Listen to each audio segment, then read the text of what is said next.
नमस्कार, खबरों की खबर में आपका स्वागत है। मैं हूं संकेत उपाध्याय। तो पेट्रोल डीजल के दाम बढ़े हैं। शराब के बारे में तो हमने कल बात की थी, तो उस बारे में जिक्र नहीं करेंगे क्योंकि वो थोड़ा विवादास्पद मुद्दा है कि उसमें बढ़ना चाहिए या नहीं। लेकिन तेल के दाम बढ़ने चाहिए या नहीं, ये वसूली नुमा मानसिकता है या इसके पीछे कोई साइंस है, कोई लॉजिक है, कुछ इकोनॉमिक्स है? तो सबसे पहले तो आपको बता दें सरकार ने किया क्या और सरकार का दावा क्या है। तो तेल पर टैक्स बढ़ गया है। एक्साइज ड्यूटी सरकार ने बढ़ा दी है। कल देर रात फैसला हुआ कि पेट्रोल पर 10 रुपए लीटर एक्साइज ड्यूटी बढ़ेगी और डीजल पर 13 रुपए लीटर एक्साइज ड्यूटी बढ़ेगी। हालांकि सरकार का यह कहना था कि जो ऑयल मैन्युफैक्चरिंग कंपनीज हैं वो ये बढ़े हुए टैक्स के एवज में जो अमाउंट है उसको एब्जॉर्ब कर लेंगी, तो आपके लिए बतौर कस्टमर आपके लिए आपका तेल महंगा नहीं होगा। लेकिन अगर आप ये देखें कि अब कुल एक्साइज ड्यूटी पेट्रोल पर 32 रुपए लगभग 33 रुपए हो गई। ये दिल्ली की मैं बात बता रहा हूं, और जगह अलग अलग है। और डीजल में ही भी अगर आप देखें तो करीब लगभग 32 रुपए लीटर डीजल में भी हो गया है, तेल में जो एक्साइज ड्यूटी है। सरकार का यह तर्क है कि ऑयल मैन्युफैक्चरिंग कंपनीज ये घाटा वहन कर लेंगी। लेकिन हो क्या रहा है वो हम आपको बता दें। दरअसल ऑयल कंपनी को कोई दिक्कत नहीं है। ऑयल के दाम, इंटरनेशनल क्रूड ऑयल के दाम इतने घट गए हैं कि उन्होंने ये बर्डन, ये जो कॉस्ट बेनिफिट था, ये आपको पास ऑन करने के बजाय, यानी कि आपको वो लाभ दे दें, वो लाभ देने के बजाय उतने अमाउंट का टैक्स बढ़ा दिया। तो आपको ये बताया जा रहा है कि दाम नहीं बढ़ रहे। अरे दरअसल दाम घटने चाहिए थे, बढ़ने की बात छोड़िए। बेस प्राइस जल्दी से देख लेते हैं कि ये ब्रेकअप क्या है। तो बेस प्राइस पेट्रोल का हम दिल्ली की बात करें प्रति लीटर 17 रुपए 90 पैसे, किराया और भाड़ा मिलाकर के 32 पैसे होता है करीब, और एक्साइज ड्यूटी अब लगभग 33 रुपए हो गई है। तो आप देख सकते हैं किस तरीके से 17 रुपए का कुल पेट्रोल है। अभी ये हालत हो गई है पेट्रोल की। डीलर कमीशन करीब 3.5 रुपए, वैट 16.5 रुपए। ये वैट जो है वो स्टेट का टैक्स होता है, जैसे दिल्ली में केजरीवाल सरकार ने जो बढ़ाया वो टैक्स। तो रिटेल सेलिंग प्राइस जो है वो दिल्ली में 71 रुपए हो गई, 71 रुपए 26 पैसे पेट्रोल की। यही हाल डीजल का है, बिल्कुल इसी तरीके से डीजल में भी है। आप प्राइस का ब्रेकअप देखिए। बेस प्राइस 18.5 रुपए, किराया भाड़ा 29 पैसे, एक्साइज ड्यूटी 31 रुपए। उसके बाद फिर अब आप आइए बाकी सब टैक्सेस पे। डीलर कमीशन 2.5 रुपए, वैट जो कि स्टेट का होता है वो 16 रुपए 26 पैसे, और अब डीजल का दाम हो गया लगभग 70 रुपए। कहने का मतलब यह है कि आपको यह बताया जा रहा है कि दाम बढ़े नहीं। अरे दाम घटने चाहिए थे। वो सीधी सी बात है, सरकार ने जो दाम आगे पास ऑन करना चाहिए था वो ना करके उसका टैक्स का अमाउंट बढ़ा दिया ताकि उनकी थोड़ी सी वसूली हो सके, रिकवरी हो सके। तो ये सरकार का अपनी तरफ से दावा है। अब हम आपको बताते हैं तेल पर टैक्स का क्या है खेल। आप देख रहे हैं पेट्रोल पर टैक्स कितना होता है। आप लगभग 50 रुपए का तो टैक्स दे रहे हैं पेट्रोल में, यानी कि उसकी असली कीमत जो है वो कुछ भी नहीं है, इतना तो टैक्स है। वही हाल डीजल का है। लगभग 48 रुपए जो है वो डीजल पर टैक्स है। और भारत में पेट्रोल और डीजल पर टैक्स, अकेले टैक्स दुनिया में सबसे ज्यादा है। लगभग 70% जो दाम है वो तो टैक्स है। तो ये सरकार ने वसूली करने का एक फॉर्मूला बना लिया है कि पेट्रोल और डीजल का एकदम दाम बढ़ा लो। हम आपको एक ब्रेकअप भी दिखा दें। भारत में देखिए लगभग 70% टैक्स है, इटली में 64% है, फ्रांस और जर्मनी में 63% है। ये सब पीपीएसी और आईओसी के डेटा हैं। ब्रिटेन में 62, स्पेन में लगभग 50, जापान में 47%। तो आप देख रहे हैं ये कनाडा में 33, अमेरिका में 19%। हमारे यहां सबसे ज्यादा टैक्स लिया जाता है पेट्रोल और डीजल से, क्योंकि उसी से रिकवरी की जाती है।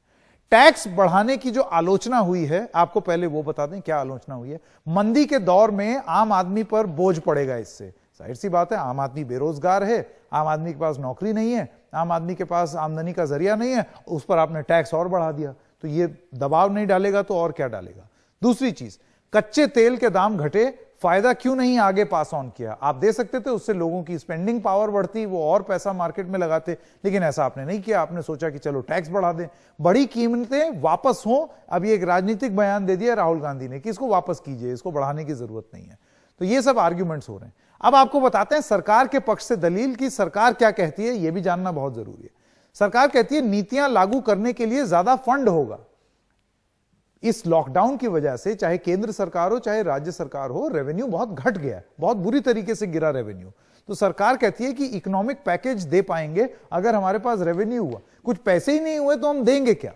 लॉकडाउन से राजस्व के घाटे की भरपाई हो सकती है, ऐसा एक तर्क दिया गया है सरकार की तरफ से, जो कि अहम है। सरकार के पास पैसा होना चाहिए, लेकिन क्या इतना टैक्स का पैसा लगाएं, इस पर असली सवाल उठ रहा है, या कोई और तरीका ढूंढना चाहिए था। हमने आज दिन भर एक प्रयास किया, यहीं पर एनडीटीवी पर हमने अपने ट्विटर हैंडल से आपसे सुझाव मांगे कि टैक्स इस तरीके से ना बढ़ा करके सरकार के पास और क्या विकल्प थे, आप दीजिए सुझाव।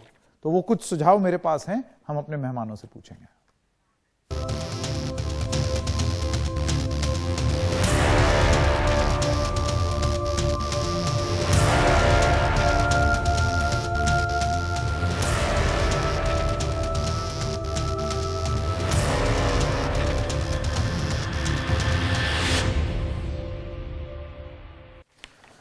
मैं स्वागत करना चाहता हूं अपने मेहमानों का। सुप्रिया श्रीनेठ हैं, प्रवक्ता कांग्रेस पार्टी की, और Rajat Sethi, senior research fellow India foundation journal के। आप दोनों का बहुत बहुत स्वागत है। एक ओपनिंग कमेंट्स ले लेते हैं आप लोगों से, और उसके बाद जैसा कि मैंने बताया, आज मैंने जनता से बहुत सारे मैंने क्राउड सोर्सिंग की है सवालों की, कि वो सुझाव दें। और बहुत ही, रजत और सुप्रिया, आपको जान के बड़ी खुशी होगी, बहुत इन्फॉर्म्ड ओपिनियन है जनता का, और वो कुछ सवाल पूछ रहे हैं, उन सवालों के बारे में हम बात करेंगे। सुप्रिया, आपका ओपनिंग कमेंट। मैं सबसे पहले तो ये कहूंगी कि जनता की ओपिनियन को कभी भी कम नहीं आंकना चाहिए, ये पब्लिक है, ये सब जानती है। मैं अपना पहली चीज ये कहूंगी संकेत जी, क्योंकि मैंने बहुत टाइम जब पत्रकारिता करी तो फ्यूल को बहुत अच्छे से कवर किया, और फाइनेंस को, दो ऐसे सेक्टर थे जिनको मैंने बहुत ज्यादा कवर किया और समझती हूँ। मुझे पहली आपत्ति तो ये है कि ये 11:15 से 11:30 बजे रात को एक नोटिफिकेशन आता है, इतनी चोरी छुपे करने की क्या जरूरत थी। फिर एक अनऑफिशियल एक्सप्लेनेशन आता है गवर्नमेंट का, जिसकी प्रति मेरे पास है, जो इकोनॉमिक जर्नलिस्ट को जाता है, कि ये इससे क्या होगा, इससे दाम बढ़ेंगे नहीं। तो अब आंख में धूल झोंकने वाली बात मत करिए। ये दाम बढ़ तो सकते ही नहीं है, लेकिन ये दाम तो असल में घटने चाहिए थे, जैसा कि आपने कहा। अभी मंदी का दौर चल रहा है, डिमांड कम है। अब लोग जो इसका सपोर्ट कर रहे हैं वो कहेंगे अभी कौन चल ही रहा है गाड़ियों से, क्या फर्क पड़ता है। अरे किसानों के बारे में भी सोचिए, बुआई का सीजन है, डीजल उनके लिए सस्ता हो सकता था, ये उनके लिए एक बड़ा इंसेंटिव हो सकता था, लेकिन आपने ऐसा नहीं सोचा। और मैं सबसे बड़ी बात ये कहूंगी कि आम आदमी सरकार के साथ मुश्किल के वक्त में कंधे से कंधा मिलाकर लड़ने को तैयार है। आपने एक्साइज बढ़ाई, हम चुप रहे। 1, 2, 3, 4 नहीं, 12, 12, 13, 13 बार आपने एक्साइज ड्यूटी बढ़ाई। जब कच्चा तेल महंगा होता है तो हम महंगे दामों में कच्चा पेट्रोल और डीजल खरीदते हैं, लेकिन जब सस्ता होता तो बेनिफिट पास ऑन करिए। थोड़ी सी तो आशा सरकार से होती है, बिल्कुल कि भाई हमारे ये थोड़ी तो रियायत हो। बिल्कुल। रजत से जानते हैं क्या काम करते हैं। ये बात आपकी सुन ली। रजत, आप अपना ओपनिंग कमेंट दे दें, फिर 2-1 सवाल ले लेंगे जनता के।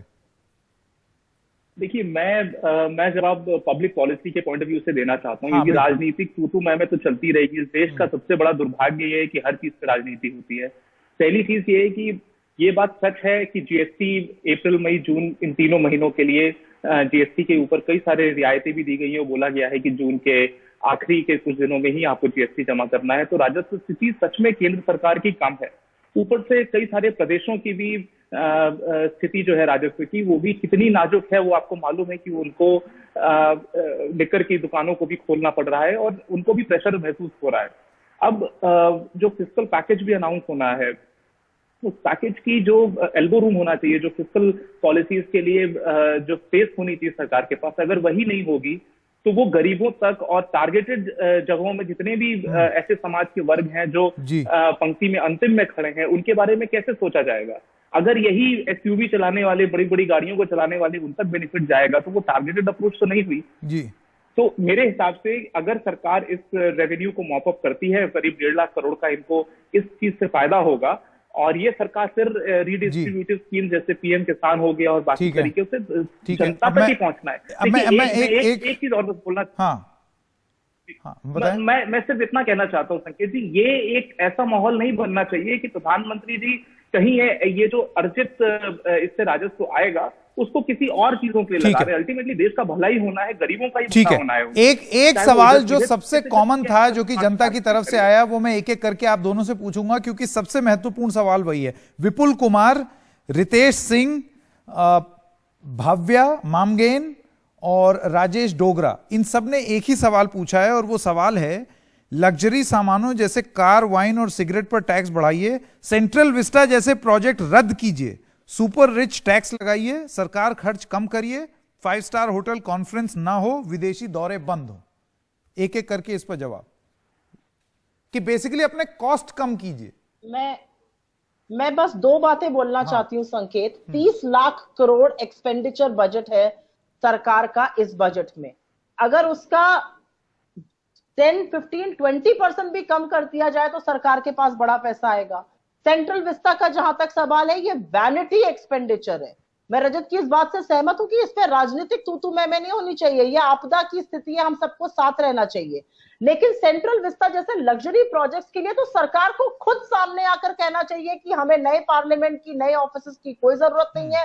ऐसे सब खर्चों को हम स्थगित करते हैं और वो पैसा चाहे कितना भी हो, हम वेलफेयर स्कीम्स में डाइवर्ट करते हैं। और जनता ने देखिए कितनी सही बात कही है कि अननेसेसरी एक्सपेंडिचर 450 करोड़ रुपए खर्चा हुए हैं मंत्रियों और प्राइम मिनिस्टर की विदेशी यात्राओं पर, उस पर तुरंत रोक लगनी चाहिए।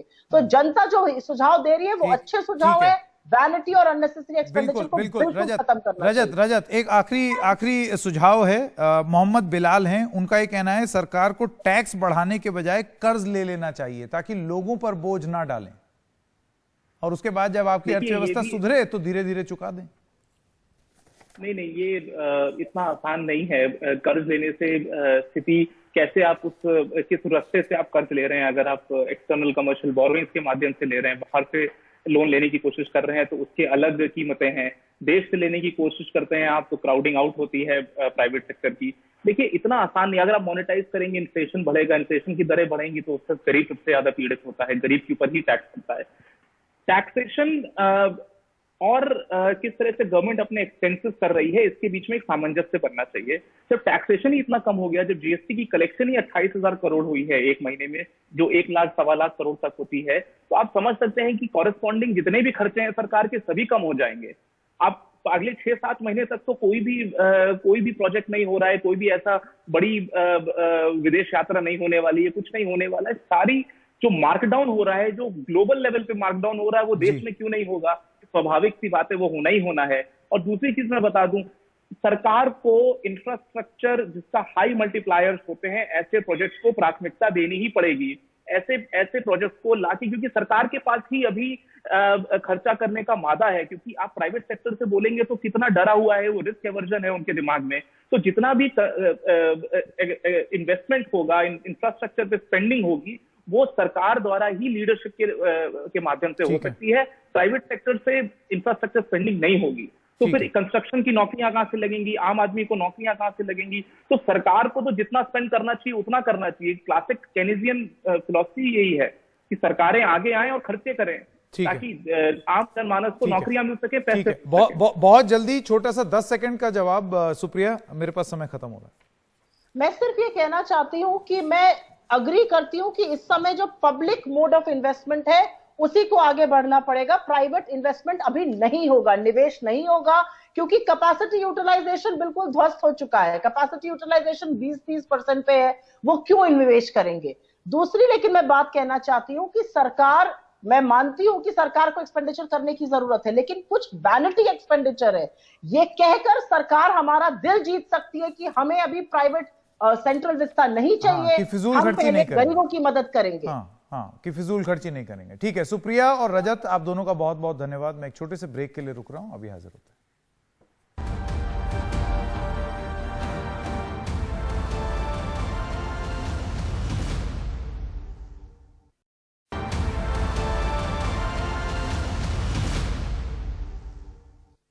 जनता के हमने कुछ सवाल लिए और अब जानते हैं जनता की बात। हमने बात की उनसे ये बढ़े हुए टैक्स पर, क्या कहना था उनका, आइए सुनते हैं।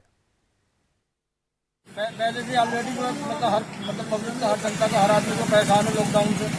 इनकम के सारे साधन उसके खत्म हो चुके हैं छूट देने के बजाय, और अगर उसको खर्चा और बढ़ा दिया जाए तो इनको उस पर बहुत बड़ा बोझ पड़ जाए। वो पता नहीं कैसे किस तरीके से वो अपने घर का खर्चा या हर तरीके से अपनी समस्याओं को दूर कर रहा है। वो आप शराब में उसको 100% MRP पर बढ़ा दें, निश्चित रूप से कहीं कोई जनता को कहीं दिक्कत नहीं होगी। लेकिन पेट्रोल डीजल में राहत मिलनी चाहिए। दारू जो बढ़ी है, ठेकों पे लाइन लग रही है, जैसे कि देखने को मिलता है कि पैसे के खाने के नहीं हैं, लेकिन दारू पीने के लिए पैसे, उसका टैक्सेस बढ़ाना चाहिए। जैसे 200 की बोतल 300 में बेचें, 400 में बेचें, लेकिन इसको रेट जो है नहीं बढ़ाना चाहिए अभी पेट्रोल और डीजल के।